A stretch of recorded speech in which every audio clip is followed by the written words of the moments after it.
સૌપ્રથમ સમાચાર પ્રાપ્ત થઈ રહ્યા છે અમદાવાદથી। અમદાવાદના બાપુનગર વિસ્તારમાં રામનવમીની યાત્રા પ્રસંગે વીએચપી અને પોલીસ સામને સામને। રામનવમી યાત્રાને લઈ વીએચપીએ લગાવેલા પોસ્ટર હટાવવામાં આવતા વિવાદ। લવ જિહાદ વિરુદ્ધના સ્લોગનવાળા બેનર હટાવવામાં આવ્યા, જેનો વિરોધ કરવામાં આવ્યો। નિકોલમાં શુકન 4 રસ્તા પાસે વીએચપીના કાર્યકરો ધરણા પર બેસી ગયા। કાર્યકરોએ પોલીસ વિરુદ્ધ નારેબાજી કરી।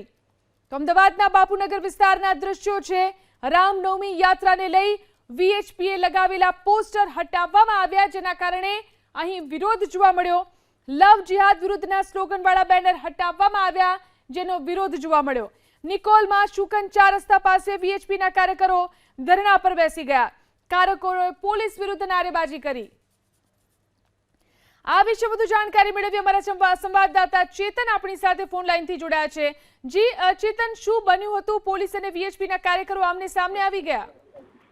જી, બાપુનગર વિસ્તારની રામનવમીની યાત્રા આજે નીકળી હતી અને વીએચપી દ્વારા આ યાત્રાનું આયોજન કરવામાં આવ્યું હતું અને વીએચપી દ્વારા યાત્રામાં એક બેનર લગાડવામાં આવ્યું હતું અને આ બેનરમાં લખવામાં આવ્યું હતું કે બહેન તું માં કાળી બન, માં ભવાની બન, પણ લવ જિહાદનો શિકાર ન બન। અને આ બેનરને લઈને વિવાદ થયો હતો। પોલીસ દ્વારા અચાનક જ બેનર નીચે ઉતારી દેવામાં આવ્યું હતું અને આ બેનરને લઈને વીએચપી કાર્યકર્તાઓ અને પોલીસ સામસામે આવી ગઈ છે।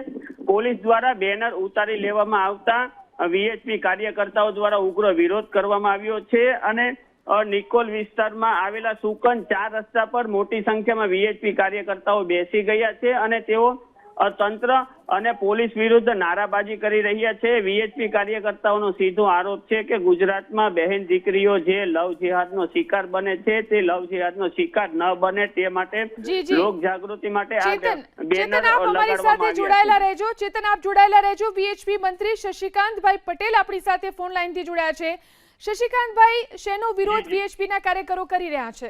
વિરોધ એના માટે કરી રહ્યા છીએ, આજે અમને આ શોભાયાત્રાની પરમિશન મળી। દર વર્ષે અમે શોભાયાત્રા કાઢીએ છીએ અને કોઈ એવો સેન્સિટિવ વિસ્તાર નથી કે જ્યાં અમારી શોભાયાત્રાની રૂકાવટ કરવી પડે। એમાં અમારો એક લવ જિહાદનો ટેબલો છે। એ લવ જિહાદમાં દીકરીઓ જે ફસાય છે અને દીકરીઓની જે હત્યા થાય છે તે માટે જાગૃતિ માટેનો ટેબલો બનાવેલો છે। તો એ ત્યાં આગળ ટેબલો અમારો લઈ લીધો છે। એટલે અમે કીધું ભાઈ ટેબલો પાછો આપી દો। અમારી માગણી એવી છે કે ટેબલો એક કોઈ પાછો આપો, તમે કહો અહીંયા મૂકી દે પાછો, અમે પણ કોઈ પાછો આપો તો એ ના પાડી। પોલીસની પકડ છે કે ભાઈ નહીં આપવો પાછો। એમાં અમારા બધા કાર્યકર્તા રોકાયા અને શાંતિપૂર્ણ વાતાવરણમાં કાર્યકર્તા ત્યાં ઉભા રહ્યા છે। જી, ખાસ કરીને પોલીસે શું કારણ આપ્યું છે? કેમ ટેબલો પાછો આપવામાં? અમને ઉપરથી સૂચના આપે તો અમે તમને ટેબલો આપી। તમે આ ટેબલાની ક્યાં પરમિશન દીધી? ટેબલોમાં મેં કીધું જગન્નાથ મંદિરની યાત્રા નીકળી, એમાં વ્યક્તિગત ટેબલાની પરમિશન ના હોય। આટલા સાધનો નીકળશે આ વાહન નીકળશે એવી જ પરમિશન હોય, એ રીતે અમે આ પરમિશન લીધી છે। અને આ ટેબલો અમારા કોઈ એવો સેન્સિટિવ વિસ્તારમાં કોઈ આવતો નથી કે કોઈ મુસ્લિમ વિસ્તાર આવતો હોય કે એના કઈ હિસાબે કોઈને હિન્દુ મુસ્લિમ થતું હોય એવો કોઈ પ્રશ્ન નથી આવતો। અને હવે મૂકી દેવા તૈયાર છીએ અમે પાછો આપી દેવા તૈયાર છીએ તમને ટેબલો। તમે એક વાર પાછો આપો એટલે તમે કહો એટલે પાછો મૂકી આવીએ, પણ એ પાછો આપવાની જ ના પડે। ઉપરથી કે અમને કમિશનરનો ફોન આવે તો જ અમે આપીએ, નકર ના આપીએ। કમિશનર ડાયરેક્ટ તો ક્યાં પરિચય હોય તો કમિશનરને ફોન આ બાબતમાં કરવો, એટલે અમે નથી કરતા। ત્યાં રોકાયા છીએ એટલે અમારા આજુબાજુના જે કંઈ લાગતું વળગતું હોય એના દ્વારા કેવડાવીએ। જી શશિકાંતભાઈ, શું નથી લાગતું કે આ પ્રકારે જે વિરોધ કરવામાં આવી રહ્યો છે તેનાથી ક્યાંય શાંતિનો ભંગ ન થાય?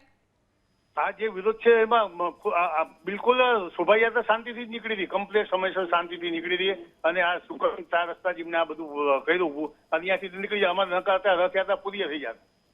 આ શોભાયાત્રા અમારી અડધા પોણા ભાગની પૂરી થઈ જાય, શાંતિથી ચાલતી હતી અને પોલીસ પ્રશાસન પણ સાથે હતું। એમને પણ ખબર છે પોલીસ પ્રશાસનને કે ભાઈ શાંતિથી નીકળે, દર વર્ષે નીકળે, એવો કોઈ વિસ્તાર નથી આવતો કે આવું થવું પડે એમ। જી, આભાર શશિકાંતભાઈ અમારી સાથે જોડાઈને વાત કરવા માટે। તો વીએચપી કાર્યકર્તાઓ વિરોધ કરી રહ્યા છે, રસ્તા પર બેસી અને પોલીસ વિરુદ્ધ નારેબાજી પણ કરી છે। તેમનો વિરોધ છે જે એક ટેબલો જે લવ જિહાદને લઈને હતો અને આ શોભાયાત્રામાં તેને સામેલ કરવામાં આવ્યો હતો તે પોલીસે લઈ લીધો છે અને કાર્યકર્તાઓની માંગ છે કે તેમનો ટેબલો જે છે તે તેમને પાછો આપવામાં આવે। તેઓ તેને પરત મૂકી આવશે અને શોભાયાત્રાને આગળ ધપાવશે। તો જે ઘટના સામે આવી છે અમદાવાદના બાપુનગરમાં, વીએચપીના કાર્યકરોને પોલીસ આમને સામને આવી ગઈ। રામનવમીની આ યાત્રાને લઈ અને વીએચપીએ જે એક ટેબલો આ શોભાયાત્રામાં ઉમેર્યો હતો, લવ જિહાદનો આ ટેબલો ઉમેરવામાં આવ્યો હતો, જેને લઈને આખો વિરોધ શરૂ થયો છે। પોલીસે આ ટેબ્લો લઈ લીધો છે, જેના કારણે કાર્યકર્તાઓ અહીં રસ્તા પર બેસી અને વિરોધ કરી રહ્યા છે. કાર્યકર્તાઓની માંગ છે કે તેમનો ટેબ્લો તેમને પાછું આપવામાં આવે. શાંતિપૂર્ણ રીતે આ યાત્રા આગળ ચાલી રહી હતી. મંજૂરી સાથે આ શોભાયાત્રા કાઢવામાં આવી હતી, પરંતુ પોલીસે લવ જેહાદનો ટેબ્લો લઈ લીધો, જેના કારણે અહીં કાર્યકર્તાઓની અંદર રોષ જોવા મળી રહ્યો છે.